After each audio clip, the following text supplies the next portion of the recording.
Earlier that Alexander tries to be very interactive. So when he's telling you something, he's really trying to get you to react. Sometimes he pushes buttons to get you to do that.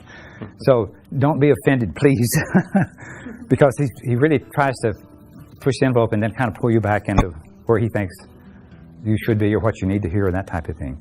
So a lot of times he talks about past lives and whatever else is on the agenda, but he really kind of plays with your energies. And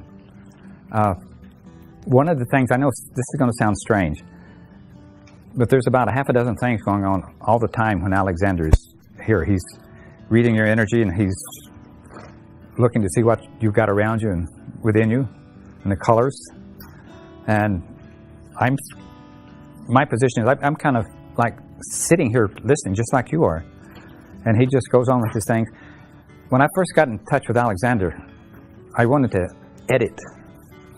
I wanted to preview everything that he would say, and that doesn't work. You really have to trust and just let it go. I think that's the way with just about any of them, because when you start to restrict your guides or teachers, that you really are interfering with something sacred, I want to say. And when you start doing that, you can almost feel that you're contaminating whatever his message was. So for the last several years, I've just turned Alexander loose and let him go. And I always say, if you want to throw something at Alexander, Betty will catch it for you. Okay. So what I want Alexander to do is to kind of explain energies and the ways of doing readings and that type of thing. Because I know a lot of people say, well, I was born with this. I wasn't. If I was, I didn't know it. I didn't practice it. I had other things on my agenda. So when I got in touch with Alexander, I think, and this was probably early 70s, so ever since then, I've been learning and he's been teaching. And sometimes I refuse to listen, and he catches me when I'm idly doing something, like something where you're doing with your hands and your mind kind of goes blank, and then all of a sudden I'll hear Alexander's voice and starting off with something like that. So one of the things I want to not say caution you, but make you aware of, is when you're playing with guides and teachers, my advice is not to invite them inside your physical body, because you can do that. And for the most part, if you've got a guide or teacher that's worthwhile listening to, they won't invade your body. But you have a variety of guides and teachers and entities around that will indeed, if you invite them in, they'll come in and they'll take over, and they'll be there. And it's like I want to say a squirrel on what do you call it, a little cage that was round and round, and you have difficulty getting rid of it. And I say that because I've had the experience of that happening for me, and it happened simply because the first time I wanted to channel, I asked for a channel. I didn't specify, and so this entity comes in called George. So that should have been a sign right there. And I invite him in, and all of a sudden I can't get my thoughts out. I can't holler or say anything to Alexander or anything else, and it just kept repeating over and over again. And I thought, oh, I've done it now. And so I went to bed that night, and the next morning it was cleared up. It left. So my assumption is that some other guides or teachers kind of came in and tossed him out. But it has a lot to do with what you're thinking and what you ask for. And if you don't specify the highest and best, expect to get some entity that just wants to experience your life. And more than that, they want to take it over and they want to run your life and tell you what to do and that type of thing.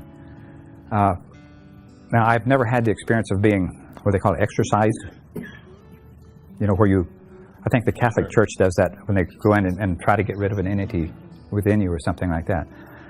So George may or may not be in there. I don't know. I don't hear him anymore. So. But just, so you're aware. And I really want you all to tune into your guides and teachers, to everything around you. So with that, let me bring Alexander in and see what he has to say. And usually what I do, for your information, is is to meet Alexander about a foot above my head. So when I bring that energy up, I meet it here, and then I kind of bring some of that energy down in my heart chakra. And then that makes, I think, Alexander a little more kind.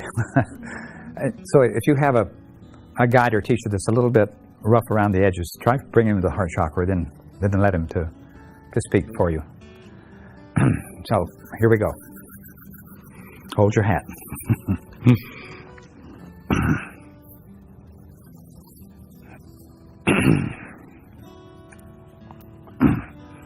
Greetings, I am Alexander. Oh. We have a lovely bunch of coconuts, yes? You have heard that song, that saying? What we want to do is to entertain you, number one, and to enlighten you, and perhaps answer a few of your questions. And more beyond that, we want to give you a few questions for you to ponder. So what we would like to present to you today is that you are energy. Beyond everything else that you see that's physical, your energy, your consciousness, and it goes across and around everything that's around you. The next person to you, the chairs, the floors, the walls, the lights, the sky. You're all part of that. You are part of that energy that's being manifested. Now, beyond that, the energies that you are, the energies that you touch, including everyone that's ever been here, all of these disincarnate entities, good, bad, indifferent. You have a wide variety, so whatever you want to play with, the universe is full of it.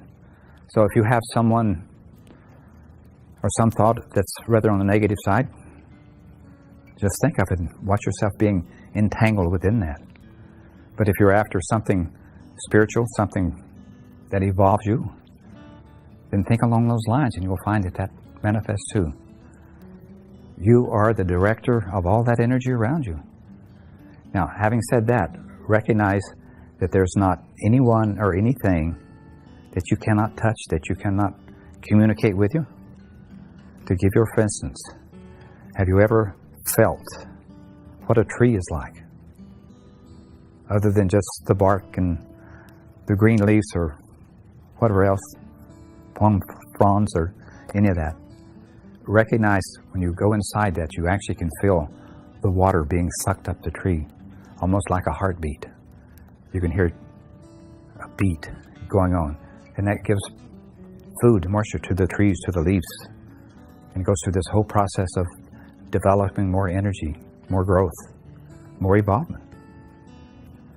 And you have access to that. If you wish to touch something made of wood, like a table, touch that. That's a tree. But it's been modified by man.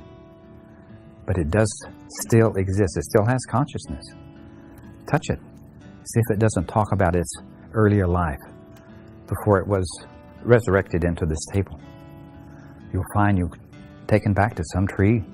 You feel its pulse and its life, its energy. You feel it swaying in the wind. All of that is your capability. It doesn't take, I want to say a rocket scientist, but a rocket psychic. So recognize that energy is all around you. It's for everybody.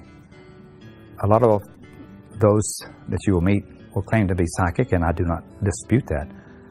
But they usually only touch one source of energy, perhaps your energy. And you have access to that. Anyone in the room that you wish to touch, simply become that person. Step into that energy and see what happens. It doesn't mean that you're being invasive or anything else. It's all around you. You're always visible. You can never hide. Even in the shower, you still are fully exposed. So recognize everything around you. There is nothing that doesn't have consciousness. If it exists into the physical, it's because there was some consciousness that has manifested it. And you are the ones that direct most of this energy. Look at your world. Is it not created by man for the most part? Look at all the automobiles, airplanes, homes, all of your functioning systems in your house, in your factories. all directed from human consciousness. And there's not a thing that you cannot touch, talk to, and have it talk back to you. So you see, it's not something that you're necessarily gifted with. Some were born early and they simply recognize that, and most of you probably were brought up to saying if you feel something or you're hearing words, then they're a little concerned about you, that you need some kind of psychiatric help. Maybe they want to lock you up or something because you're not quite right there. But recognize that you have the ability to direct everything that happens. It is a most amazing ability. And you are here in this spiritual center because most of you have some kind of curiosity or you have some ability. But what we wish to tell you, you have this great ability. All you have to do is shut off that part of your mind that says, no, I can't do this, or no, that's not real. And listen. Direct your attention to whatever you want to touch. You think a light bulb can't talk? Huh. Do you think the air that you breathe can't talk, can't communicate with you? You see, you're in this soup. And the ingredient that carries everything is the air that you breathe. If you were a fish, your medium would be the water. But you're in air. So look around you. Recognize that there's not a moment that you're not completely connected to the whole world around you. You have built houses, little boxes, that isolate you, that keep you away from all the exterior awarenesses that you would have otherwise. In your earlier lives, you lived out in the open. You lived among the trees. When it rained, you got wet. Look at you now. You're so sheltered. You have air conditioning, heating. You have a roof over your head. So you're isolated from the elements, but you're being isolated from parts of you that always have existed. So the things, time of change, are to get you back to that greater awareness that you are not separate from anything. Your Native Americans, early on, were very much attached to everything around them.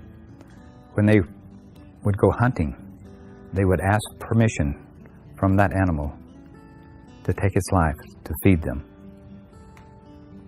They were aware of the trees, the eagles. Their whole society was based on animals and everything around them. The rivers, the waterfalls, the flowers, the seasons. Now, if you think that's not psychic, we have to tell you that is a very psychic type of existence. You tune into everything around you. You know, you have this sense of where you are, what you should be doing, even why you should be doing it. But when you lock yourself in your house with padlocks at night, you kind of shut the world away. So that is what we're here to remind you of. That you exist. And the whole world that exists around you is part of you. It is not separate. Now, the next thing we're aware of is you have this fear-based belief that things can happen to you if you're exposed, if you're not locked within a room and the windows all shuttered and all that.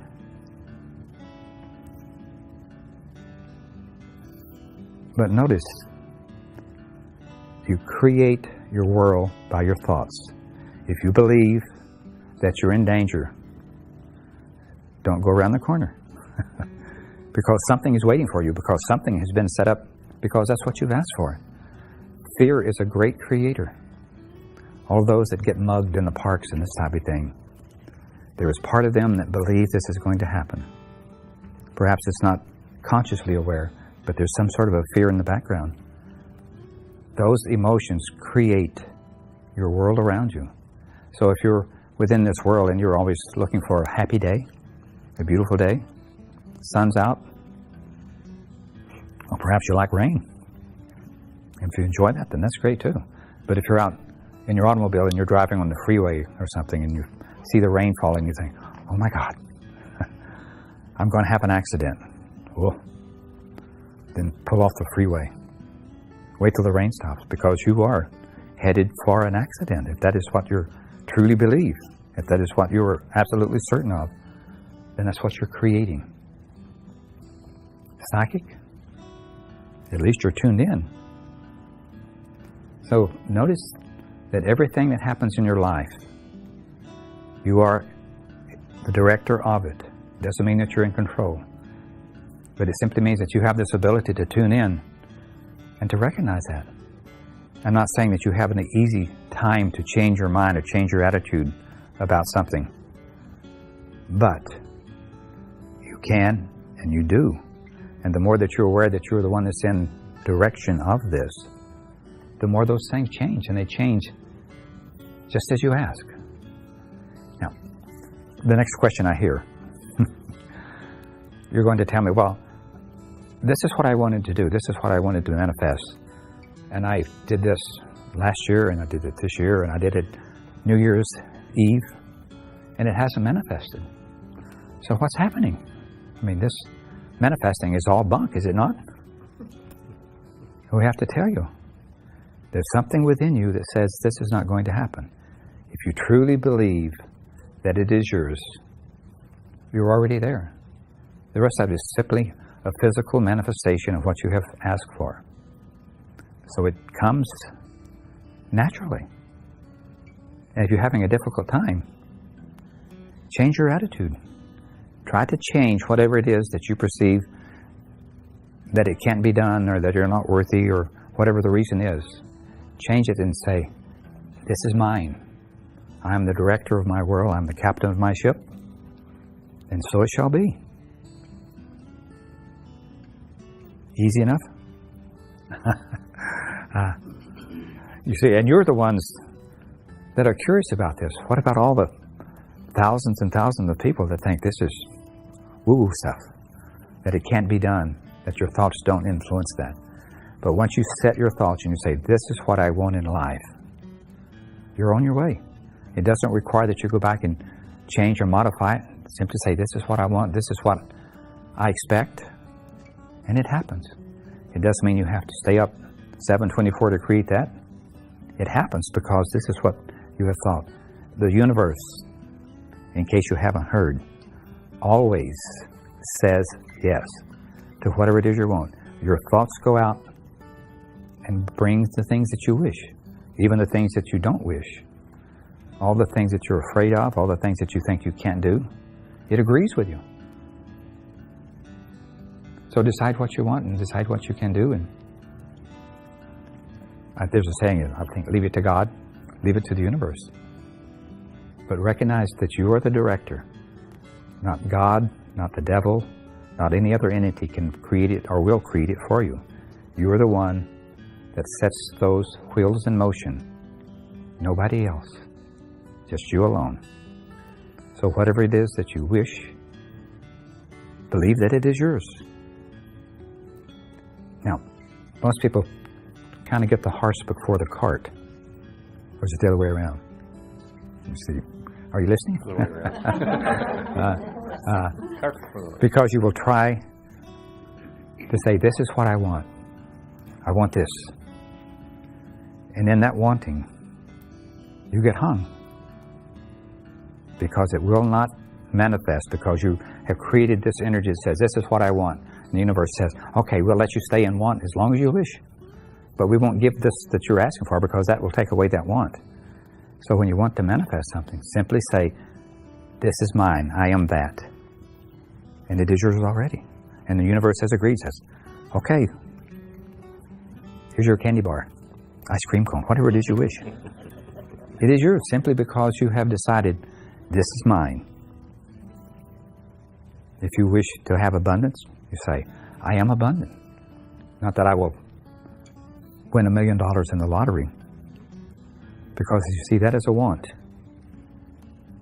And the other one that says, I am abundant, has nothing to do with money. But watch what happens. Watch the things that flow your way when you say, I am abundant, and you truly believe it. Watch it manifest. It is a most fascinating thing. Yeah. So, having said that, what we wish to do is to touch your energies and talk about the guides and teachers around you and ask you how you touch them, how they interact with you. And we will try to perceive what you're speaking of. We do not claim to be 100% correct, but we're never 100% wrong. So let that be your mantra. Okay. Now, I am this that is known as Alexander by this that is Jim. How do I touch him? He's always there. Almost like in the back of my mind. It's like something that's on the shelf, and I simply have to open that door, and he's there, and he's always willing to share whatever it is he wants to share. And it has mostly, to be honest with you, it has to do with Jim's involvement. It has to do with his recognizing that he and you and everyone else are part of this whole universe. You know, and we have not even touched the other planets. We simply are still here in this earthbound existence with your physical beingness. So what do we do when we wish to touch something else? Alexander is just one source, and when I wish to tell you that you have multiple sources, if you wish to do readings, if you wish to touch other things, if you wish to know what your animals think of you, touch them. Allow yourself to become that energy, become that cat, that dog, that horse, whatever it is that you wish to touch. If you need to, close your eyes, but if you can touch that animal with your hands, you get a physical connection that's much stronger than simply doing the distant psychic energies. So what if you wish to touch someone else's energies? Why not become that person? Now, we recognize that there is a bit of allowance that you have to have along that line. So when you go in and you wish to touch somebody, simply wish them love, wish them happiness, wish them great creations. And that usually opens the door. If they say no thank you, or no I don't want to be touched, then allow them to have that bit of privacy. For the most part, when you touch someone that has that shield up around us, because they're going through something, they're trying to come to terms with something within them so that they become whole and complete. And they're not able to reach out, and they're not able to touch their guides and teachers. So they have a little bit of a fear going in. So why not be very, I want to say, loving and kind when you touch someone? There is always a little bit of good in the most evil and corrupt person there's ever been. And there's always a little bit of bad in the most saintly people or person that you will ever meet. So you see, you have this combination of things, but then again, you are the director, so you get to decide how good or bad you're going to be. Perhaps it's a macho thing, I do not know. That's what I was accused of. Now, what I would like to do is have a volunteer. Oh, by the way, this is not a closed mouth session just for Alexander. You're most welcome to do psychic readings for someone if you wish, if you feel that. If you wish to touch someone, then that's fine too.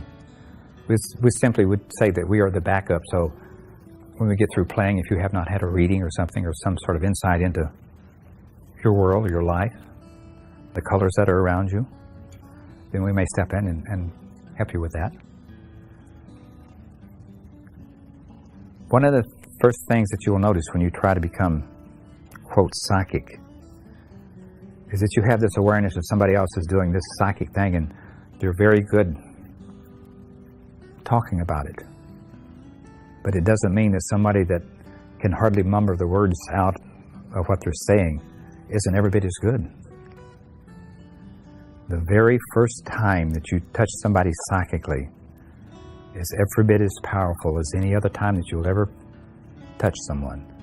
The only difference is you're practicing, and you get very good at explaining things, and you get the jitters down, so you feel comfortable doing that. And another thing is going to happen when you start touching somebody psychically. The whole rest of the world will disappear. It's only you and that other person. Now, if you don't think that's going to happen, watch it. Because when you're tuned into someone, that's where the energy is, that's the way it's flowing. That's what you're going to perceive.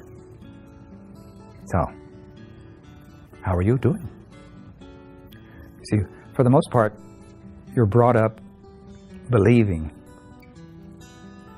that you don't have that ability. And if you did, again, your parents are probably going to discourage you from doing that because it's not, quote, the norm. It's not what a normal child should be doing.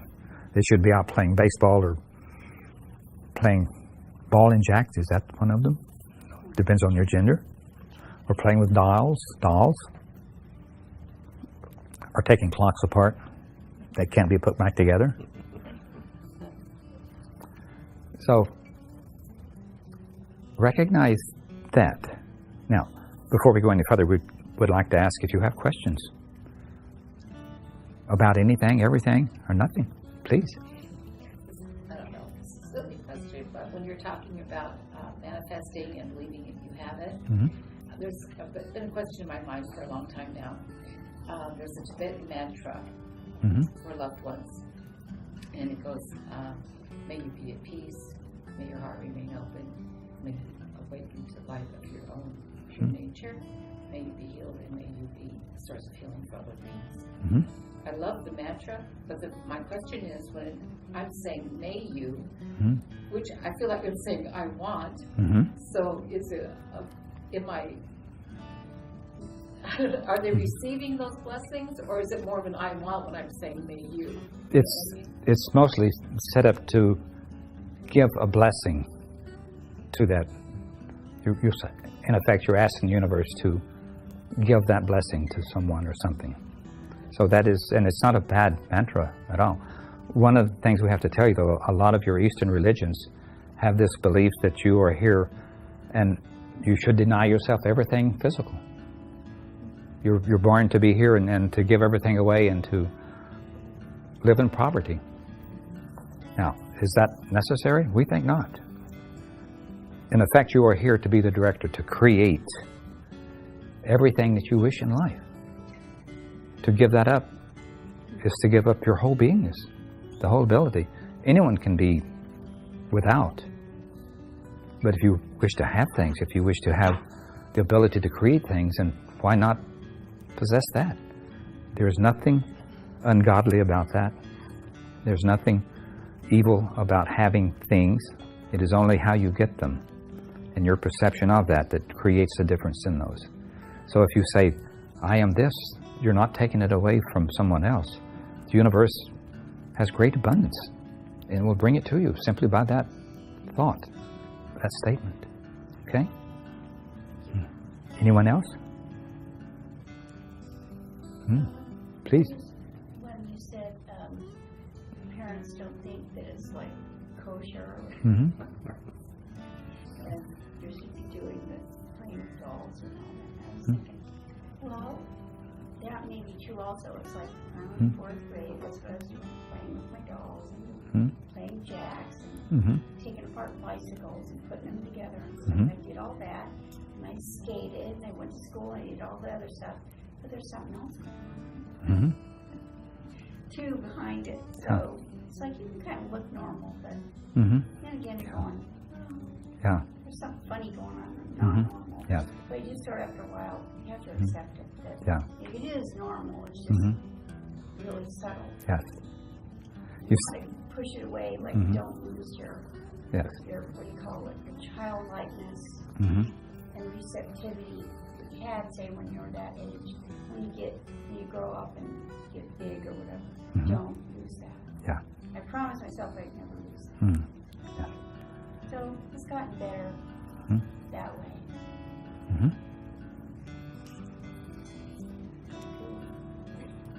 Yeah.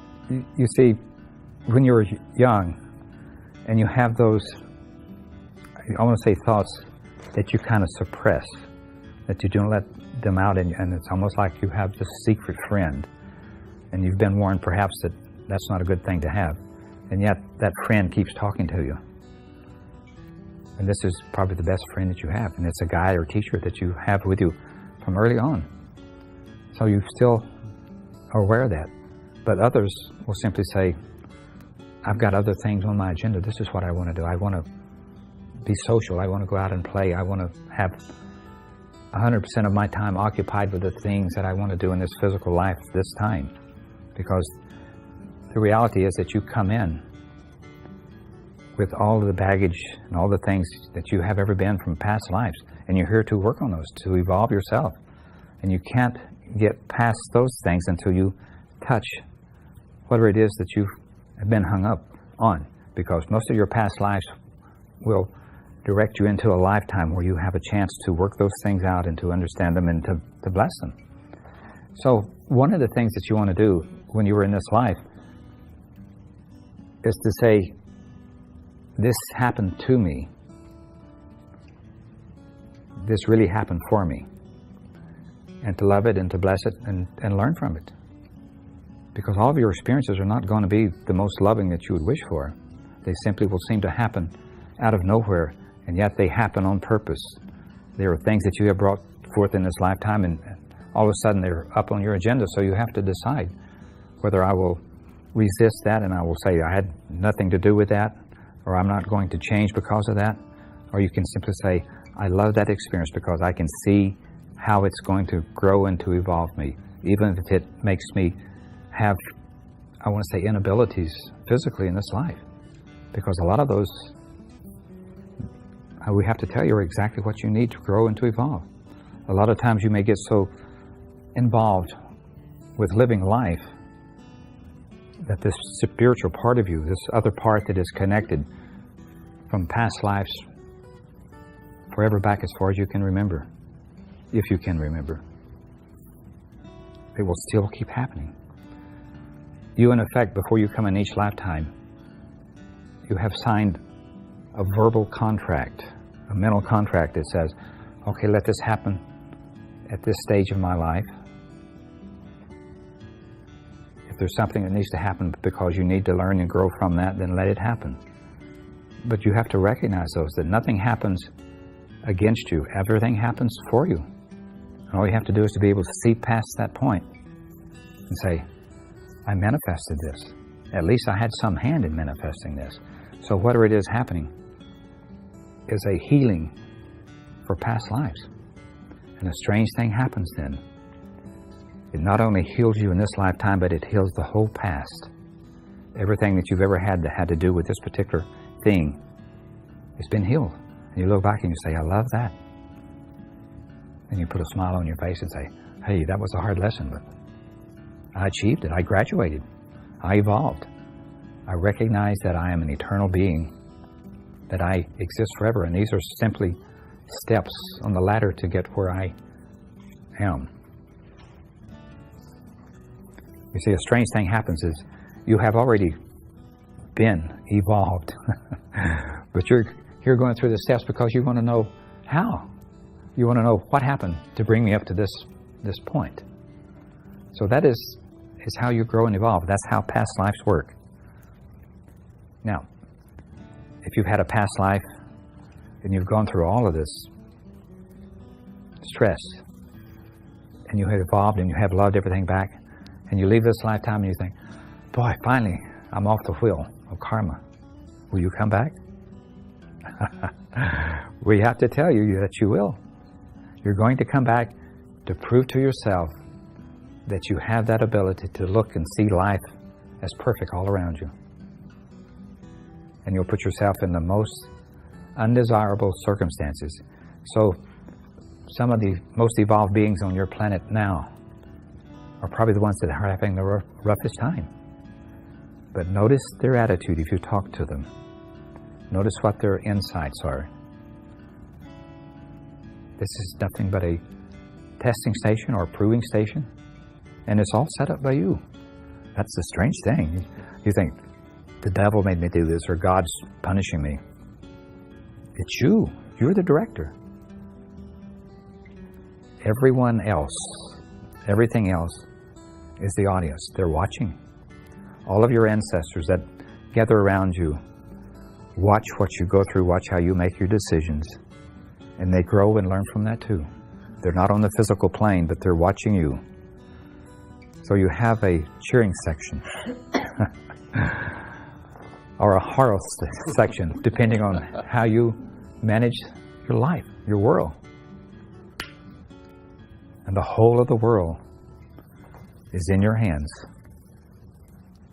Now, if you were God, which you are, and you could set up the most perfect way to evolve, how better could you do than where you're at?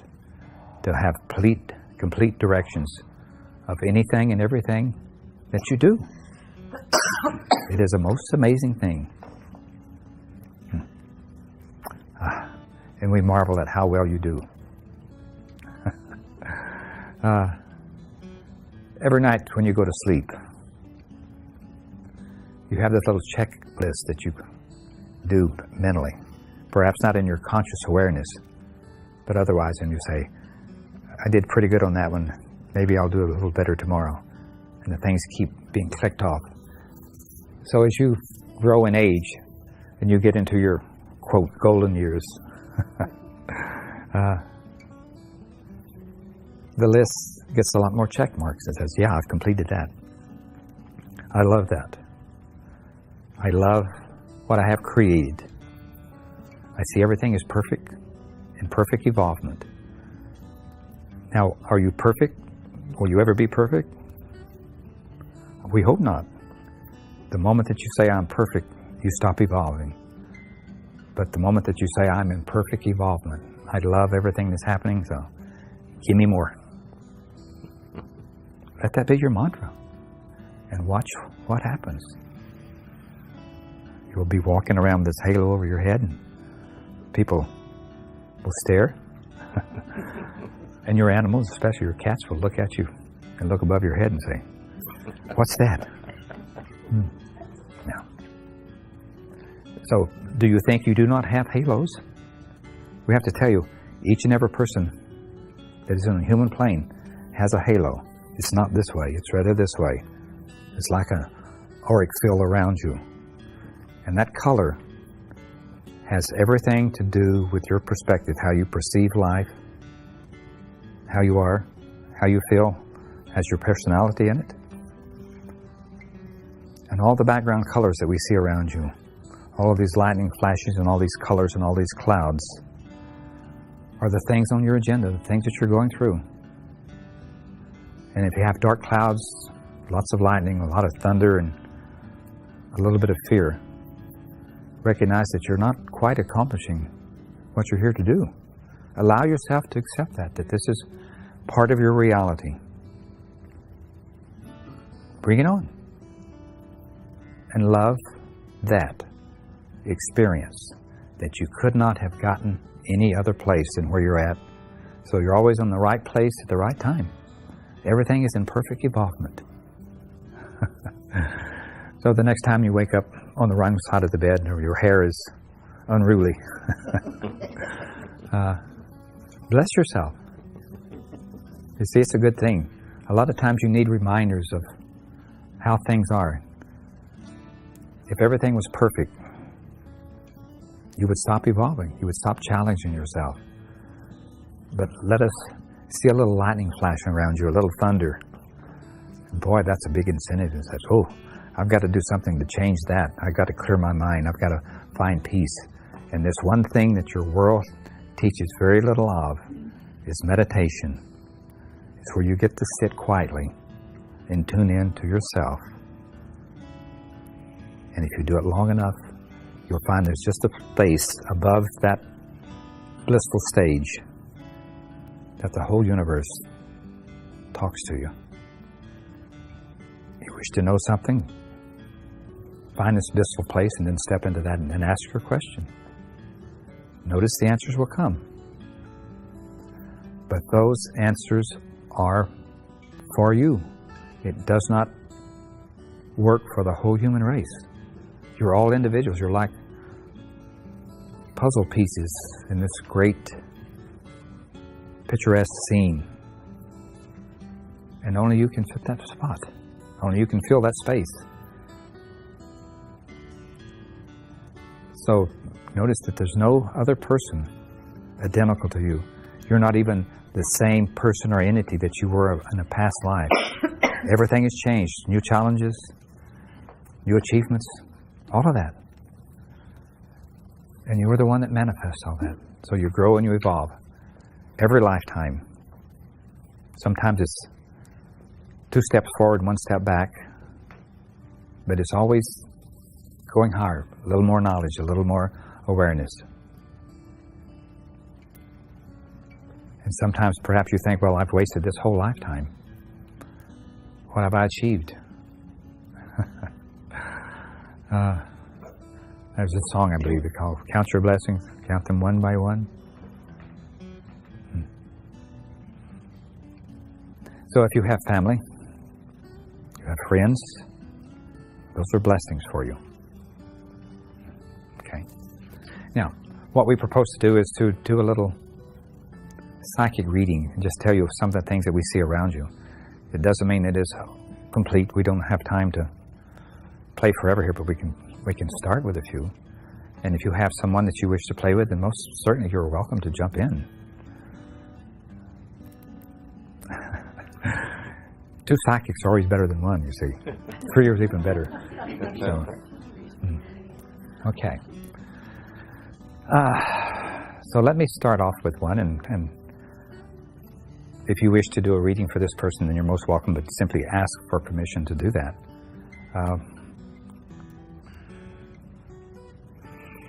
So let's see what's coming up here.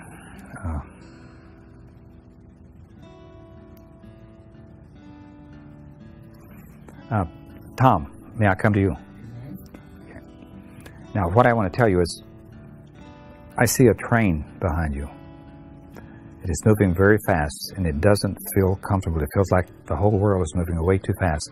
I wish to slow it down and maybe take a stop and take a break and maybe go fishing in the lake or something along that line. But it seems like it's very high speed. There's a lot of pressure, and there's things that are happening.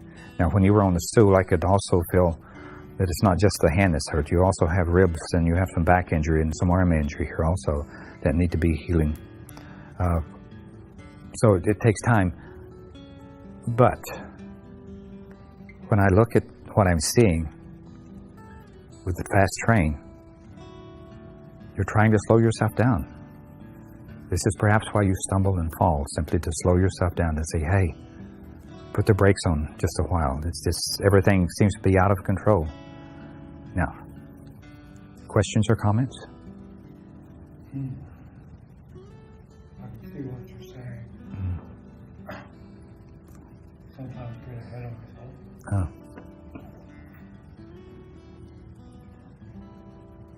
Okay, thank you. Now,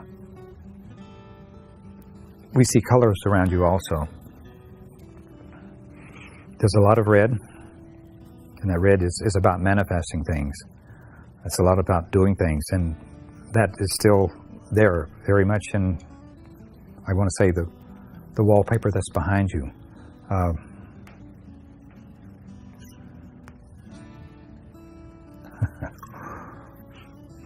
I want to give you an animal totem, and I want to say it's a fox. And it has to do with intelligence and ability to create what you want without being, I want to say, sidetracked or something. But right now it really looks like that you're in a position where the universe is saying, I think we should slow down a little. I see that you're pushing the envelope just a little too much. You're overstressing the body. You're overstressing the mind. And they're saying, if you simply will take it easier, you'll find that things will develop much more along the line that you'd like, without any problems or stress or anything along that line. Okay? Now, notice, if you will, when we touch Tom's energy, we have this vision of this train. And this is what we're looking for. It's simply touch somebody, become that person, and If you're a visual person, then notice what's presented to you. We have a train, we have a fox that's shown up. Then we have colors behind them. And those colors are very much about personality, emotions, things that they want to do, because he has a big agenda, we have to tell you, that says, this is what I want to do. This is my bucket list, in effect. This is the things I need to do that will get me where I should be before I pass over. Now, we recognize that you probably don't like to talk about death and dying and all of that, but you've done it thousands and thousands of times. So you'd think it's eventually to get it right, would you not? So do you have other questions or comments? Okay. Now, do you have any questions about that touching in, what you're looking for, what you're perceiving? Now, on top of that, there's also an intuitive thing that tells you, hey, this is what I see happening. This is from your perspective. Now, when you're doing that, recognize, first of all, everyone else disappeared except for Tom. But when you're reading, recognize that you have colored glasses on that are very difficult to see through, because those colored glasses have everything to do with your own life, your own emotions, your own reality. So everything is seen through those, and you project those. So when you're touching somebody, try to step into their energies and leave your glasses behind. Or at least take a tissue with you where you can clean them off a little. And you'll find it helps. Now, if you were touching Tom and you were looking for his energies, recognize that it probably will not be identical to someone else's. Again, the colored glasses put a different flavor on it. And you will find when you start reading that you have a certain agenda, certain things that come to you that won't be the same for someone else. So when somebody else touches Tom, you may find something entirely different. Is it authentic? Is it as real as this that I'm saying? Most certainly. This person is not just one focal point. Everything that is happening is on many fronts. There's not one of you that exists to do and be one thing. You all have many caps, and you wear them all the time. The ones that you have for your spouse, for your children, for your friends, are all different. And you present yourself to them, and that's what they will perceive. Now you think, well, that person's not psychic, so they don't have any ability to know who and what I am. We beg to differ with you. Even from the first moment you meet someone else, you get an impression, a first impression. First impressions can be very accurate. So recognize, even after you've known someone years and years, that there's still something going on with them that perhaps you missed, perhaps on purpose, perhaps they do not want to show you that particular cap that they're wearing. So everything changes with the reader. So don't believe because someone else has said, this is what I see, that is what you're going to see, because it most likely will not be that. Now, occasionally we will find someone else that will read and give a very similar message, but usually the way they get there is entirely different than what you're going to be doing. So what we wish to do is say, hey, your guides and teachers are all around you. They're handing you notes, they're whispering in your ear. Some of them are using a 2x4 on your head to try to get your attention. And they're all there for your benefit. They do not have the right or the authority to do anything against your wishes, because that means they have to take on your karma for whatever it is that they're interfering with. So don't expect them to volunteer to jump out and do something for you. You're the directors. You're the one that is orchestrating this. So if you wish to have something accomplished, ask your guides and teachers to help you. And you'll find they will. And it's, I want to say, a belief system that you have, guides and teachers. Now, are they always visible? Rarely. If you're one of those fortunate ones that sees entities around you, perhaps it's not always the best thing, because if you become too visual, you can't turn it off. So then you begin to see all the skeletons in the closet, especially yours, all the things that you fear. Regardless of how skilled you become as a psychic or a medium or anything else, there's always things in the closet that come out at night, that come out when you're sleeping, and will dwell around you, that challenge you. So how do you eliminate those? You see, when you're in the sleep state, you do not have a lot of control over what you're thinking. So the best that you can do is simply bless them and say, okay, you're here to help me. And they are.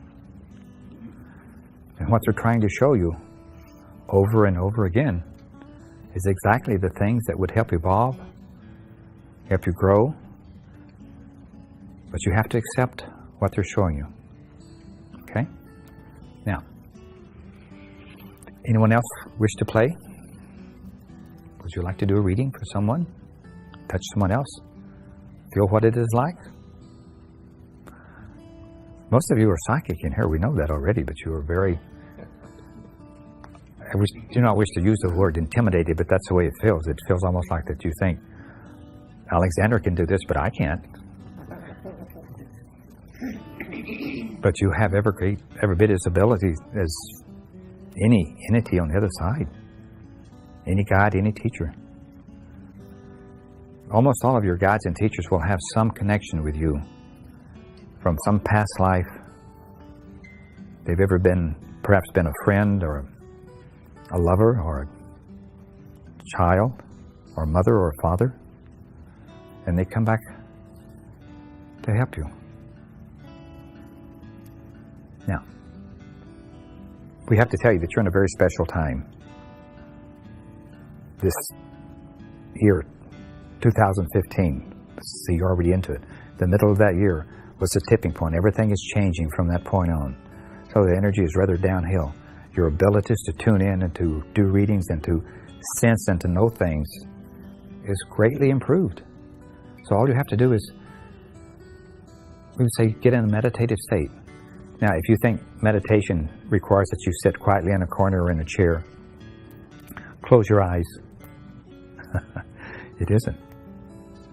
Meditation means that you simply attune to your own energies and the energies that are around you, and accept that you're part of this greater whole.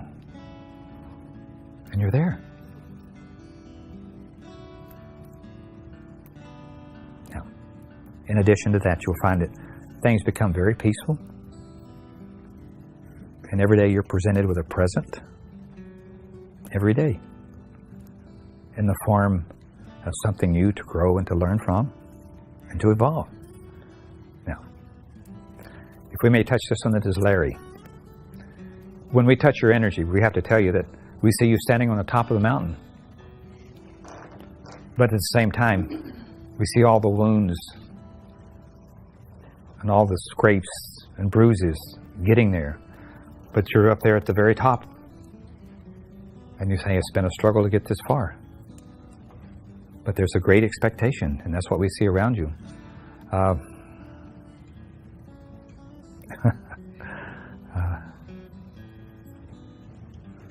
There's a certain amount of light around you that is almost like golden yellow or something like that, that says, this is my time. This is where I belong. This is what's happening. So it's like I've struggled so far and so hard, and this is where I'm at. So I'm waiting for something to occur, something to happen. We look back into past lives, and we have to tell you that you've been an advisor to, I want to say, kings. But boy, if you ever get one wrong, you're in trouble. And that's what we see is happening in past lives. It's sometimes you use the best of your ability, and if whatever you're giving out as far as information or advice, if it doesn't go according to what they would like, then they think, shoot the messenger. So that's what we give to you today. Now, anyone else? If you touch Larry's energy with your permission, what do you see?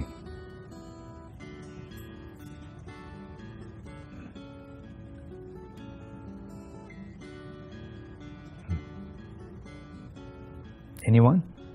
I see something. Please. Haven't happened before, but I see a hawk. Like he's very acute, Very good. sharp vision. Yeah. Mm-hmm. Sort of like Yeah. his interface over Yeah. his Mhm. human face. Yeah. You see, we held that back to see if someone else would pick it up. So you're doing great, dear. And it's red tail. It's red. It's got a red tail. Uh-huh. It's got red, Uh-huh. some red in him. Mm-hmm. Anyone else?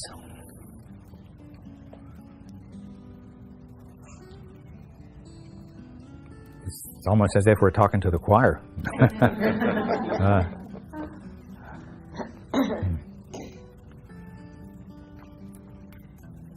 The lady in black. This one. Your name, please? Gretchen. Gretchen? There's something about your energy that is very, I want to say, smooth, very content. And at the same time, we see this large eagle that's flying very, I want to say, softly along. It's almost like we have a tailwind. All we're doing is just kind of hanging there. And the clouds and everything are going by. And we have a clear vision of perhaps what we want in the future. So it almost feels like maybe for the first time we're getting good insight, a pure insight to what we want to have happen in the future.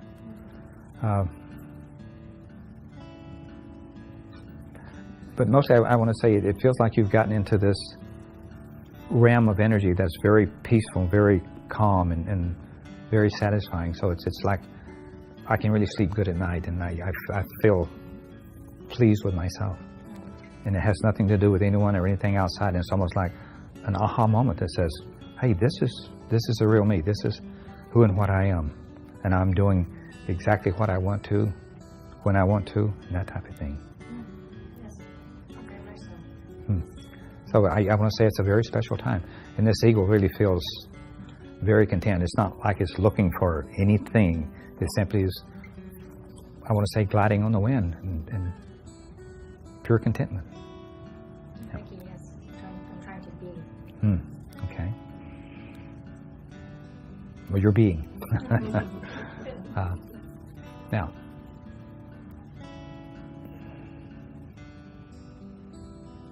we're looking for some colors around you.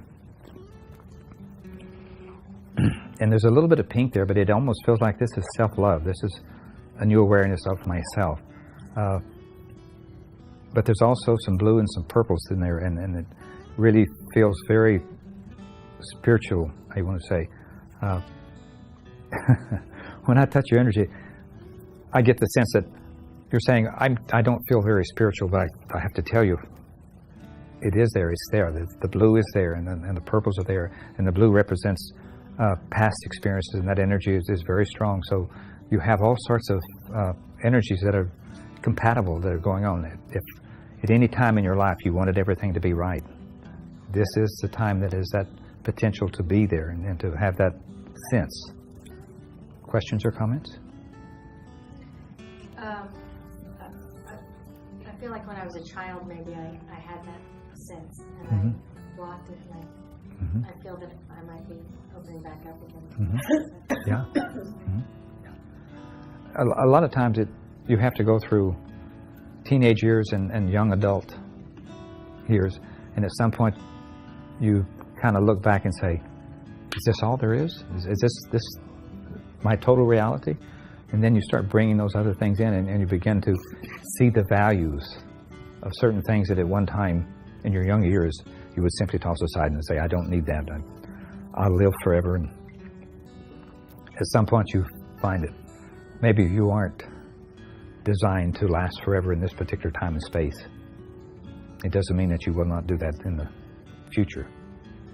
But then again, things are beginning to shift. You're going to find that lifetimes are going to be well above the hundreds in just a few more generations.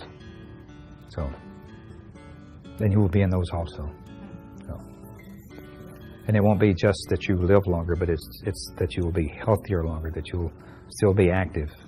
And all of the diseases that you see nowadays will be pretty much taken care of. All the heart attacks, strokes, Alzheimer's, all of those things that have to do with your diet and the way that you are being fed in this particular world. It's completely different. Sooner or later, those will all be tossed out, the ones that are toxic to you and the ones that are beneficial to you.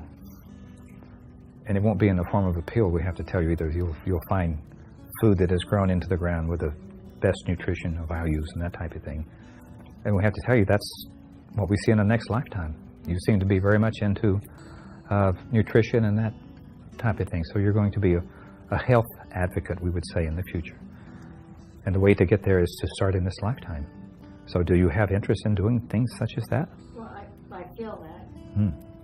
You know, just starting with myself. Okay. I've never had that up to this point. Okay. You have an awareness now. Okay. Let's see how we're doing. Oh. I think it's called the midnight hour or something like that. In time you have to close shop. I think we'll probably push the envelope just a little. We'll give a couple, 3 more if we can. Okay. We should be off the door. Okay. Okay. Who else would like to play? I'd like to read for this lady here. Can you give me your name? Marianne? I thought it was an M. But I just want to know that want to let you know that when I tune into your energy, I feel like I'm organizing, and neatness, and sorting, putting things together where they should be, with the other things like them. That you are a person who's very organized, very much likes the feeling of organization.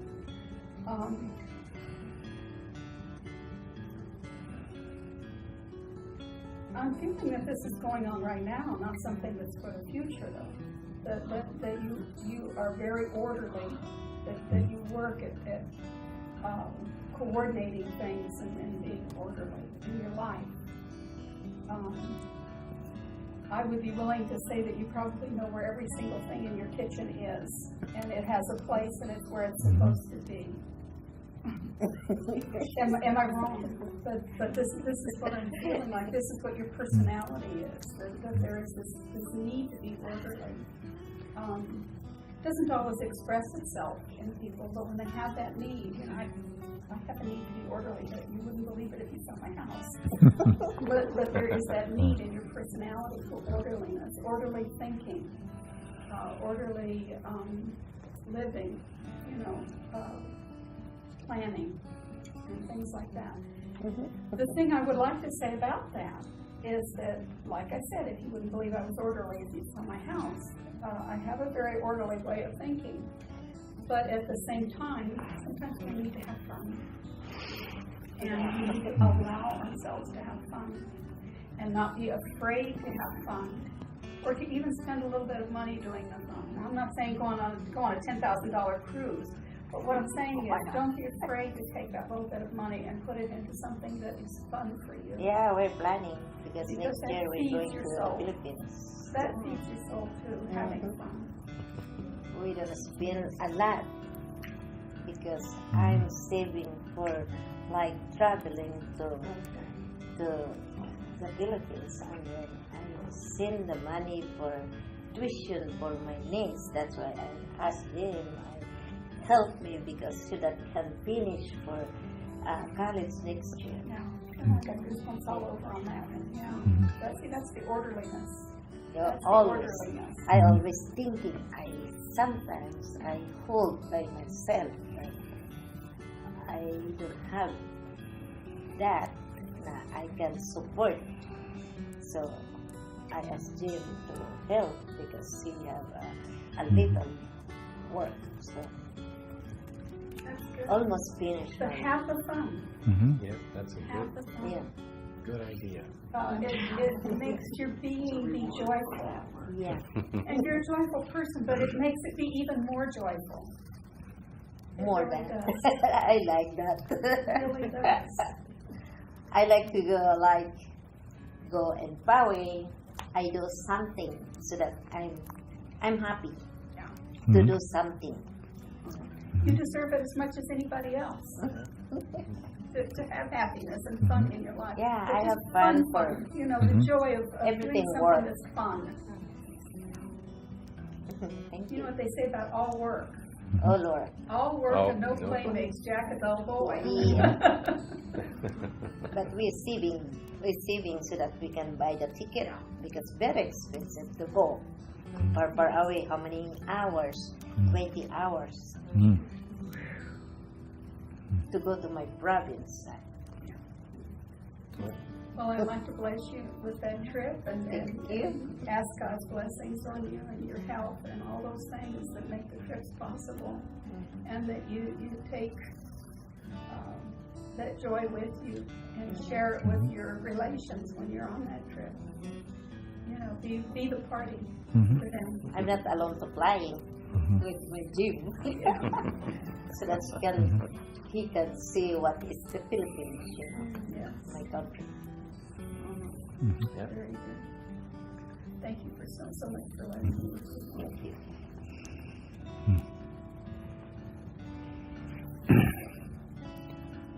Have you noticed that you create an energy within the circle that is very calm and peaceful and loving even? It is almost like you're having a sweet meditation or something along that lines. And it's all part of you. This is the part that perhaps you're not aware of. You have the ability to, even to this circle, when you have left, you have the ability to tune into the energies that are there. If you wish to be psychic, you do not have to be next to someone. They can be on the other side of the world. You still can touch that energy. Or you have to have something to identify that person by. So if we may touch Jane, we have to tell you that what we see is what we want to call a gentle heart. Very loving, very compassionate, very caring. The bright background colors for you are very orange, mixed in with some very nice white clouds. So it's a very gentle, very soft, I want to say heavenly feeling around you. And it doesn't mean that you have to stand on a soapbox and say, this is who I am, what I believe in, or the world's ending tomorrow, or like the little cartoons. This is simply awareness. This is what I see around you. This is the energy. This is the personality that you're manifesting.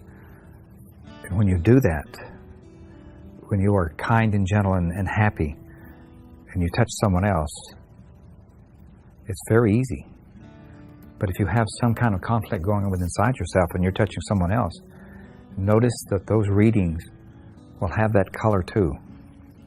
So whatever is within you, you have to be able to kind of sidestep those and touch the energy that is there. So that's the reason, try to take off the glasses and put them aside when you touch somebody, and perhaps that little awareness will make you much more intuitive, much more capable. Now, we recognize that everybody doesn't have the ability to see. At least they think they don't.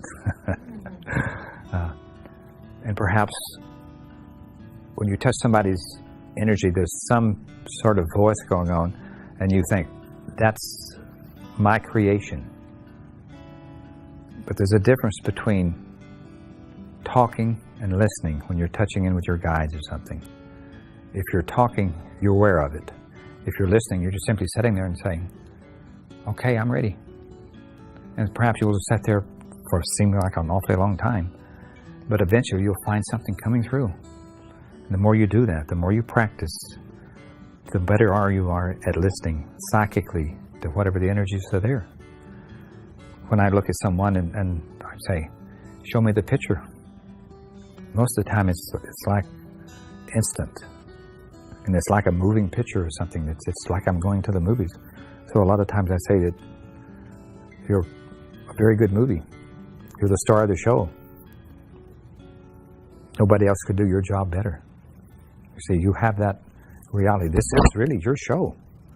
Each one of you create your own movie. You begin to be the director, the creator, the audience, and you get to play the part of the star. And it goes any way you'd like it to go, from good, bad, indifferent. You get to smile and you get to frown. You get to tear your hair out. But it's all part of your creation, you see. That is what this physical experience is about. It is about you being an emotional being and growing and evolving through that and saying, I love that. I love the fact that I am the star of my show, and let it go. Now, at some point, we have to tell you all we'll have to say goodbye to this plane of existence. So don't waste a moment of loving and living the things exactly as you'd like. You don't get a second chance when you are here on the fast track, and this is the fast track. So try to find all your guides and teachers and become acquainted with those. Touch someone else and see the guides and teachers around them. Touch someone else and see the relatives that are around. It is most amazing. You think, oh, we perhaps a little over a dozen people here. You didn't count the ones unseen, because that'll just about quadruple the amount of people in the room. The thing is, you can walk through walls and talk to you. And all you have to do is to tune in. So we wish you your best in guides and teachers. We wish you to tune into those, to listen to them. So you have that ability too. It doesn't mean that they're always right, but it doesn't mean that you're always right either. And you will find that if you have a kind, gentle teacher, that they will simply let you be angry and venture disagreements with them, and they will still be there when you calm down and say, okay, we'll let that go. And they'll bring something up within a very short time that says, this one didn't. So recognize that they're there to teach and to help, but they rarely get angry. They rarely say, you're impossible. They're there to help and support you. So for most of you, we wish that you would tune in to your primary teacher. That one that is always there, that always is just a whisper away. And let you be whatever you want to be. That supports you in whatever you want to do. Even if you're going down the wrong path, they will stay there, stay with you and pick you up when you fall. And they'll do like your mother and touch that spot that you fell on and says, it's all right. And all the suffering stops. And you begin to realize that they're there for a purpose. And it is because you have asked them, you have asked that particular guide or teacher, that entity, to be with you in a certain lifetime. And you may go through your whole life thinking, well, that one didn't manifest this time. And they've always been there in the shadows, always watching and waiting. And you never ask them. You never talk to them. And all they can do is simply sit back and observe. And whisper in your ear, perhaps. Most of the time, when you're not hearing your guides and teachers, they're there in your dreams.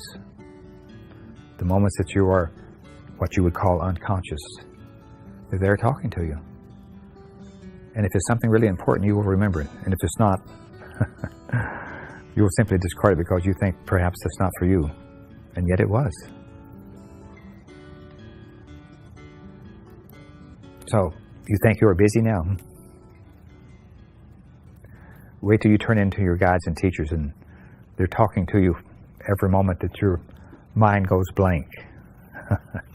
And it does occasionally, we have to tell you. And those words of wisdom will come through. They will give you exactly what you need when you need it.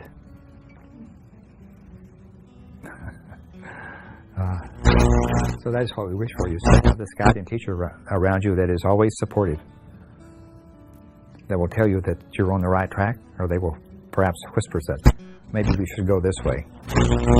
But they will never, ever tell you that you should go here because you're in danger, because this is where you should be. You are the one that's always in charge. You get to choose. And if you think there's a possibility of danger, that becomes an implant in your own mind that helps you create that. But if you're being told that San Diego is about to be hit with an earthquake or some sort of firestorm or some other type of catastrophe, recognize you are safe as long as you believe you're safe. It is only when you let fear in that you're going to have a problem, that you're going to create exactly the things that you do not want. And fear is as good a creator as anything you will ever find. But it's not the one that you want to play with. Accept everything with love and try to understand it, and there you are. You indeed are the angel that is in charge of your life. So with that, let me say, we love you all for being here and for sharing, and we hope we have given you just a little bit of insight of how psychic you are, that how great that ability is. And it is inborn in every human being. There is no one that does not have that ability to reach out and touch another thing and feel what it is like. The only restriction that you have are the ones that you impose upon yourself because you have been told that you can't do it, because you have been told that it is not possible. And we're here telling you that everything is possible. The whole of this universe has been created by beliefs. People believing so strongly that they become exactly that. And that, we say, is an angel that is working this earth plane. So how are your wings? Have they been clipped, broken, dusty?